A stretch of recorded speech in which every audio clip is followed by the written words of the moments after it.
नमस्कार मित्रांनो, श्री मराठी स्टोरीमध्ये आपल्या सर्वांचं मनपूर्वक स्वागत आहे. न कळत जुळले प्रेम भाग 19. आराध्या रूममध्ये इकडून तिकडे फेऱ्या मारत होती. आराध्या मनातच म्हणाली, ओ गॉड, आता कुठला ड्रेस घालू मी? आत्ताच्या आत नवीन ड्रेस घ्यायलाही जाता येणार नाही. थोडी थोडी सेविंग करून तो ड्रेस घेतला होता. स्वाभिमानी आहे आपली आराध्या. सुबोधराव ड्रेस घेत होते तिला फंक्शनसाठी, पण नको म्हणाली. कारण आपल्या आराध्याने तिच्या सेव्हिंगमधून ड्रेस घ्यायला ठरवले होते. पण आता सर्व गणित चुकली होती तिच्या अभिसोबतच्या इन्सिडन्समुळे. इकडे शीतलताई आणि सुबोधराव प्रियाताई आणि विजयरावांना बघून त्यांच्याजवळ येतात आणि त्यांचे स्वागत करतात. प्रियाताई म्हणाली, खूपच सुंदर सजावट आहे. शीतलताईंना बोलतात. शीतलताई म्हणाली, अगदी खरं आहे तुमचं. हे सर्व अजित, आदित्य आणि अभिने केलंय. सुभद्राव म्हणाले, ताई, श्रेया आणि आकाश नाही आलेत का? प्रियाताई म्हणाली, नाही दादा, त्यांच्या इंटरनल एक्झाम चालू आहे, सो त्यामुळे आली नाही ती दोघं. शीतलताई म्हणाली, सुभाष दादा ही यायला हवे होते. पण असो, पायल आली हे बरं झालं. ये बाळा, इथे ये. पायलला जवळ घेत बोलतात. कशी आहेस बाळा? पायल म्हणाली, मी मजेत aunty. And aunty, you are looking so pretty in this sari. इकडे आराध्याचं डोकं फुटायची वेळ आली होती. काहीच उमजत नव्हते तिला. तिने कपाटातून साडी, ड्रेस यांचा अख्खा खचचा खच बाहेर काढला आणि एक एक ड्रेस, साडी निरखून बघू लागली. एकही साडी, ड्रेस तिला फंक्शनसाठी सूट होईल असे वाटत नव्हते. हताश होऊन दोन्ही हातांनी डोकं धरून बेडवर बसली. शांत डोळे मिटून एक दीर्घ श्वास घेतला आणि मनाशी ठरवले की जे आहे ते घालून रेडी होऊया. तेवढ्यात तिच्या रूमचे डोअर नॉक होते. आराध्या वैतागतच म्हणाली, कोण आहे? दारावर रेखा असते. रेखा म्हणाली, आराध्या ताई, म्या हाय रेखा. आराध्या डोअर ओपन करत म्हणाली, काय काम होतं? रेखा म्हणाली, ताई, ते तुम्हासनी द्यायला सांगितले आहे. आराध्या म्हणाली, काय आहे आणि कोणी दिले? एक गिफ्ट, ताई, बॉक्स असतो. रेखा म्हणाली, माहीत नाही, मला सांगायले, देऊन ये. म्या मग आले घेऊन. आराध्या म्हणाली, अहो, पण कोणी दिले तुमच्याकडे? रेखा म्हणाली, माळी आलता अन मला म्हणला की साहेबांनी तुम्हासनी द्यायला सांगितलंय. आराध्या म्हणाली, ठीक आहे, जा तुम्ही, बघते मी. एवढे बोलून आराध्या ते गिफ्ट घेऊन रूममध्ये येते. आराध्या मनातच म्हणाली, कुणी दिले असेल हे? ती ते गिफ्ट ओपन करून बघते तर त्यात एक सुंदर अशी कांजीवरम साडी असते, in golden and red combination. त्या साडीवरून हलकेच हात फिरवत आराध्या म्हणाली, वाव, किती सुंदर आहे ही साडी. It's just awesome. तेवढ्यात तिचे लक्ष त्या बॉक्समध्ये असलेल्या लेटरकडे जाते. ती ते लेटर हातात घेऊन उघडून बघते. लेटरमधील मजकूर, sorry, if you accept my apology then please wear it. एव्हाना आराध्याला समजले होते की हे सारं कुणी केलंय आणि आता चेहऱ्यावर दिसणाऱ्या रागाची जागा समाधानकारक अशा हसून घेतली होती. इकडे अभि थोडा टेन्शनमध्ये होता. मनात स्वतःशीच हितगुज चालू होते त्याचे. करणार का माफ मला? येतील ना त्या साडी वेअर करून? ह्याच विचारात अभि लॉनमध्ये इथून तिथे अस्वस्थ होऊन फिरत होता. अभि मनातच म्हणाला, मिस वॉट एअर, तुम्ही मेहनत करून तुमच्या कमाईतून तो ड्रेस घेतला आहे. हे जेव्हा मला म्हणाल्या ना, तेव्हा तुमच्या डोळ्यात पाणी होतं. अँड यू नो वॉट, तुमचे डोळे आणि त्या डोळ्यातील पाणी सारं काही विसरायला भाग पाडतायत मला. तुमच्या डोळ्यात पाणी बघून मनावर कुणीतरी खोलवर वार केलाय असं वाटतं.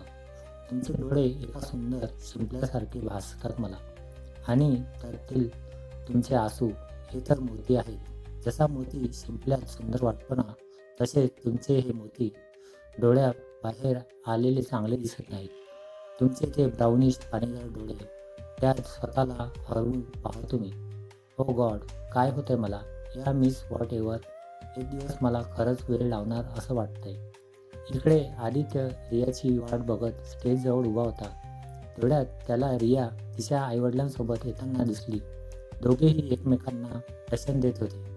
ब्लश पिंक कलरच्या western frill floor length one पीसमध्ये कमालीची सुंदर दिसत होती रिया. हलकासा मेकअप, हातात नाजूक असे ब्रासलेट, कानात थोडे डार्क रोझी पिंक कलरचे डायमंड इयर रिंग्स, गळ्यात सेम त्याच कलरचा नाजूकसा डायमंड सेट, केस कर्ल करून एक साईडने पुढे घेऊन मोकळे सोडलेले खूप. आपल्या आदित्याचा तर तेव्हाच फ्यूज उडाला होता तिला ह्या अवतारात बघून. आणि रिया तिलाही जेव्हा हे महाशय दुरून दिसले तेव्हाच त्याला जाऊन एक छानशी मिठी मारावी असे वाटत होते. पण सर्वांसमोर तिने आपल्या भावनांना आवर घातला. कमालीचा हँडसम दिसत होता तो. लेमोनेड पिंक सूट, जेलने सेट केलेले केस, सूटला सूट होईल असे ब्राउज. वाव, परफेक्ट लुक होता त्याचा. दोघेही एकमेकांना छान कॉम्प्लिमेंट करत होते. रिया त्याच्या जवळ आली तशी त्याने तिला डोळ्यांनीच खूप सुंदर दिसते अशी कॉम्प्लिमेंट दिली आणि तिनेही ती लाजून स्वीकारली. इकडे सुभद्रा विजयरावांशी बोलत असताना एक व्यक्ती तिथे आले आणि त्या व्यक्तीने हलकेच सुभद्रावांच्या खांद्यावर हात ठेवला. सुभद्राव त्यांना पाठमोरे असल्या कारणाने त्यांनी वळून मागे बघितले. तशी त्या व्यक्तीने सुभद्रावांना कडकडून मिठी मारली. सुभद्राव म्हणाले, दादा कसा आहेस? हो, ते मिठी मारणारे विकासराव होते. विकासराव म्हणाले, मी खूप छान, पण तू केवढा सुकला आहेस? शीतल जेवायला देत नाही काय? सुभद्राव म्हणाले, दादा तसंच समज हवं तर. आणि दोघेही हसायला लागतात. तेवढ्यात मागून आवाज येतो. शीतलताई म्हणाली, काय म्हणालात सुभद्राव? सुभद्राव मागे वळून बघतात आणि मनातच बोलतात, झालं आता माझं काही खरं नाही. सुभद्रा म्हणाले, अगं दादाला सांगत होतो की तुला जे समजायचं ते समज, पण माझी शीतल माझी खूप केअर घेते. शीतलताई म्हणाली, हो का? ऐकलंय बरं का मी सर्व. दादा तुम्ही लक्ष नका देऊ यांच्याकडे. कधी आलात आणि आदित्यला भेटलात का? शीतलताई त्यांच्या पाया पडत विचारतात. विकासराव म्हणाले, शीतल तुला हजारदा सांगितलंय मी की माझ्या पाया नाही पडायचं म्हणून, पण तू काही केलं ऐकत नाहीस. मला छोट्या बहिणीसारखी आहेस तू. वेडी, चल जा. बोलाव तुझ्या दोन्ही कार्ट्यांना. त्यांना सांग त्यांचे डॅड आले. हो बोलून शीतलताई तिथून चालल्या जातात. हे सर्व विजयराव मोठ्या कुतूहलाने बघत असतात. अचानक विकासरावांचे लक्ष त्यांच्याकडे जाते. विकासराव म्हणाले, सुबोध हे कोण? सुभद्राव म्हणाले, अरे मी ओळख करून द्यायलाच विसरलो दादा. दादा हे विजयराव, आराध्याचे वडील. विकासराव म्हणाले, अच्छा, आराध्य म्हणजे तीच ना जी तुझ्याकडे ॲज अ पेइंग गेस्ट राहते? खूप ऐकलंय आहे शीतल आणि सुबोधकडून तुमच्या लेखीबद्दल. You must be a proud father. Vijayrao म्हणाले, यस आय एम. माझी आराध्या आहे तशी.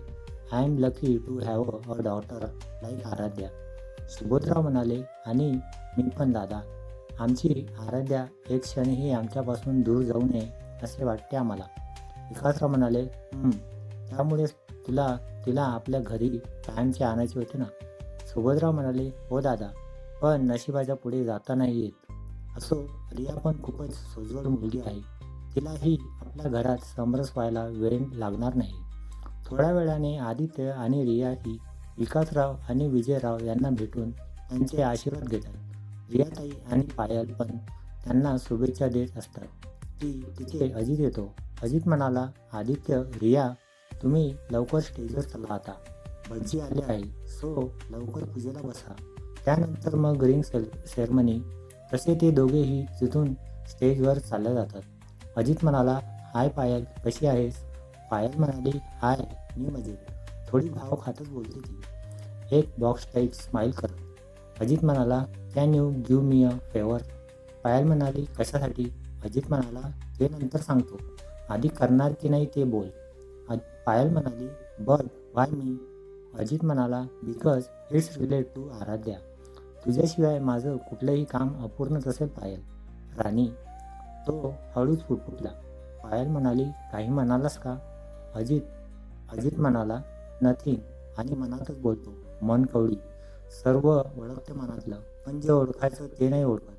पायल म्हणाली, ओके फाईन, बोल काय करायचं आहे? अजित म्हणाला, सांगतो, पण माझ्यासोबत चल. तशी ती दोघं पटकन तिथून निघतात. बऱ्याच वेळाने पूजा आटोपते. तसे नंतर रिंग सेरेमनीसाठी आदित्य आणि रियाला समोरासमोर उभं केलं जातं. अभिची नजर अजूनही आराध्याला शोधत होती आणि आराध्या आहे की यायचे नाव घेत नव्हती. इकडे आदित्य शीतलताईंना विचारतो, आई, आराध्या कुठे राहिली? ती येत नाही तोवर मी रिंग घालणार नाही. प्रियाताई म्हणाली, हो ना शीतलताई, अजून कशी आली नाही ही? एवढा वेळ लागतो का तयारीला? रिया म्हणाली, मला रेडी करून केव्हाच निघालेली एव्हाना यायला हवी होती. भटजी म्हणाले, मुहूर्ताची वेळ टळते महोदय. मिस्टर सिंग म्हणाले, सुबोधरावजी, मैं क्या कह रहा है सी, अगर मुहूर्त टल गया तो हाईवे कुछ गलत ना हो जाए. अजित म्हणाला, अंकल जी तुसी फिक्र ना करो जी, आराध्या बस आती ही होगी. आदित्य म्हणाला, नहीं अंकल, मैं आराध्या के बगैर एंगेजमेंट नहीं करूँगा. अभि मनातच म्हणाला, सर्व काही तुझ्यामुळे होतंय अभि. मिस वॉट एव्हर, तुझ्यामुळे वेळेवर येऊ शकत नाहीये. प्लीज मिस वॉट एव्हर, कम सून. सर्व वाट बघताय तुमची. तसा अभि पण तिची खूप आतुरतेने वाट बघत होता, पण एक्सेप्ट करणार नाही ना. इगो, बाकी काही नाही. तेवढ्यात सर्व लाईट्स ऑफ होतात आणि एक मोठा फोकस लाईट एक्झॅक्ट एंट्रन्सवर पडतो. अजित म्हणाला, देखो अंकल जी, कहा था ना मैंने कि वो ज़रूर टाइम पे आ जाएगी. देखो अब धमाका. तसा अजित पळतच डीजे जवळ जाऊन अनाऊन्स करतो. अजित म्हणाला, so ladies and gentleman, put your hands together for our sweetest girl Aaradhya. ही आराध्या अभिने दिलेली कांजीवरम साडी घालून डान्स परफॉर्मन्ससाठी पोज घेऊन सज्ज होते. दिसत तर अशी होती जणू स्वर्गातून आत्ताच अप्सरा उतरून आली आहे. भूतलावर red and gold mix Kanjeevaram sari, त्यावर matching golden colour sleeveless blouse, आउटफिटला सूट होईल अशी टेम्पल ज्वेलरी, माथ्यावर एक नाजूकसा चमकणारा कडा, काळजाचा ठाव घेणारी तिची नोज पिन आणि हलकासा मेकअप. तशी गरजही नव्हती म्हणा तिला मेकअपची, पण खरंच समोरच्याला वेळ करायला तिची एक नजरच कापी होती. आराध्याचा डान्स, रिंग सेरेमनी आणि एंगेजमेंटची धमाल आणि बरंच काही. बघूया पुढच्या भागात. हा भाग कसा वाटला कमेंट करून नक्की कळवा. लाईक आणि सबस्क्राईब करायला विसरू नका. धन्यवाद.